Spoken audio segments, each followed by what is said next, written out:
Not only mine, but everyone's eyes were turned towards Srimali. The flush of anger on his face, which we had seen a while ago, had gone. He seemed totally unaffected by the jubilation of the people around him. Even the honor of the chairmanship of this unique and greatest tantric convention had not produced a trace of arrogance in his demeanor. Instead, there was compassion and love in his eyes. Remembering his Guru, Swami Sachchidananda, in his inaugural address, Srimaliji welcomed all sadhakas and tantrics and said that a person should be prepared to change with the changing times. We are at the top in the world in the area of Tantra. No country has been able to challenge us from the beginning of civilization up to this day. But we are becoming narrow-minded. We consider this knowledge as our inheritance and are miserly in giving it to others. This selfish attitude on our part will do no good to us or to the further development of this special knowledge. We have not been able to maintain the kind of respect we should have in society because we have been using Tantra only for destructive purposes when its greatest use is in constructive work. If we use it for positive purposes, we can certainly transform the country. In spite of being at the top in Tantra, we have no importance because we have been using it for performing miraculous feats or to selfish ends. We have stopped thinking that it could be used for the benefit of society. We have given a strange character to Tantra. We have made bizarre clothes its symbol. This is a dangerous tendency.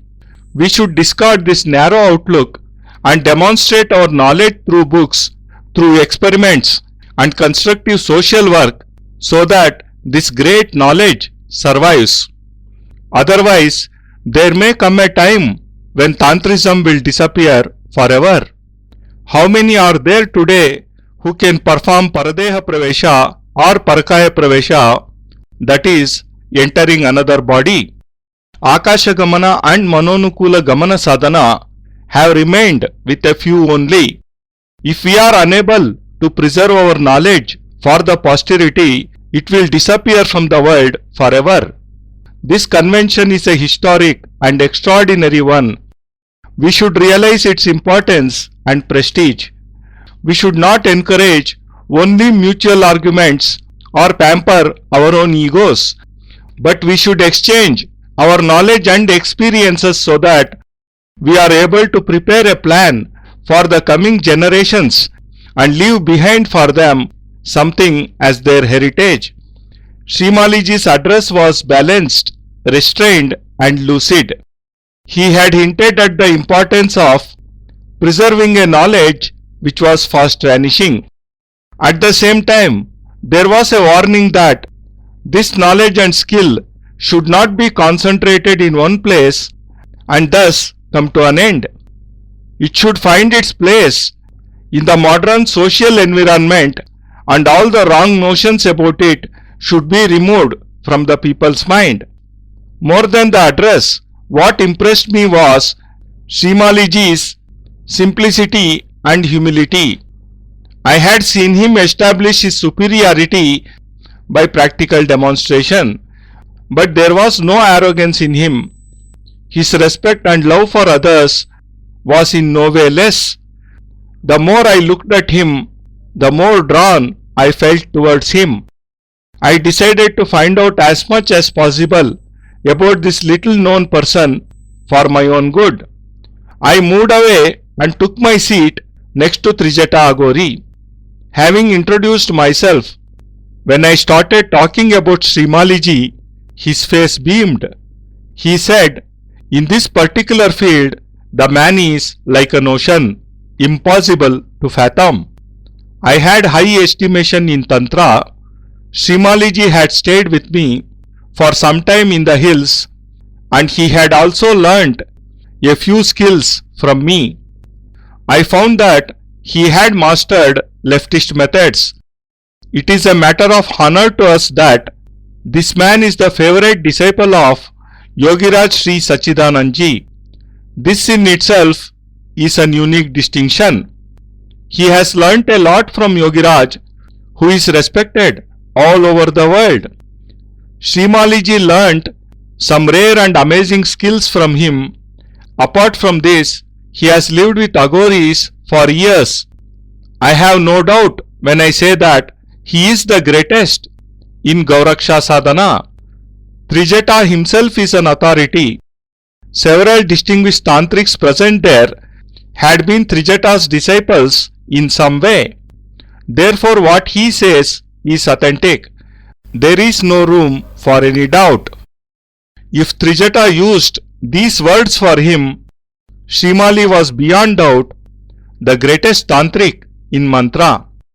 While my ears were tuned to what Trijata was saying, my eyes watched Srimali ji.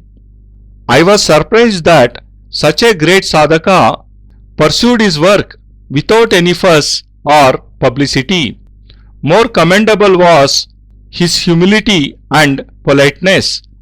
Had there been another person in his place who had contested the battle for life and was selected to be the chairman of this convention, his ego would have soared high.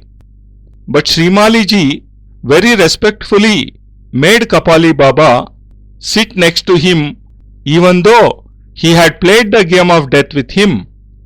I decided to meet Srimali ji alone after the session and try to get to know his views.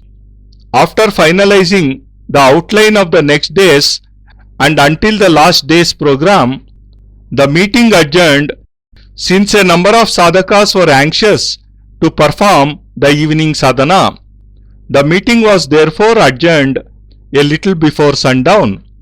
Soon after, most of the tantrics and mantriks surrounded Srimali ji. Each one of them was anxious to introduce himself to him. Everyone wished to catch his eye and receive his blessings. All went to the place where arrangements for their stay had been made. Soon after reaching there, most of them got busy with their sadhana. I was not able to concentrate on anything else, my only desire being to meet Srimali ji and to ask him some questions and get his views. One of his old tantric disciples told me that it would not be possible to meet him during the night because once he started his sadhana, he came out of it only a little before sunrise. The disciple had lived with Srimali ji for some time and had learnt a good deal from him. Even that day, his face lit up as he mentioned his name and his chest swelled with pride. He was proud of the fact that he had once been Srimali ji's disciple and that he was still kind to him. He told me that Srimali ji left his home and family and wandered in the jungles for about 20 years in quest of complete knowledge in Tantra and Mantra. The troubles and travails he went through during this period are a separate story. He said Srimali ji had the opportunity of living close to the topmost sadhakas. He was the favorite disciple of Yogiraj Swami Sachchidananda, who considered him as his successor. He is a member of the unique Siddhashrama and through Akasha Gamana, walking in the sky, he visits it regularly. He has successfully completed 64 krityas, practices, and has had success in several sadhanas which could be the envy of others. Even in the area of Aghora sadhana, his supremacy is unchallenged. He does not believe in performing miracles or in demonstrating his own greatness. His entire life has been simple, noble, and honorable. What surprised me the most was to know that Srimali ji was a happy householder too. His wife is steeped in the traditional Indian values.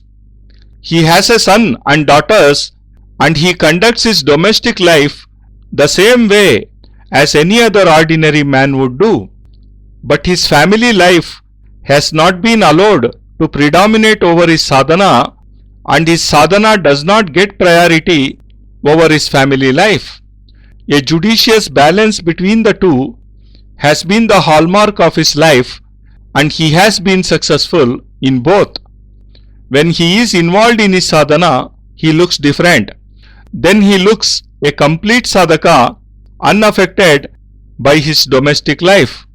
But when we see him as a householder, it is hard to believe that he could be sadhaka and of such eminence.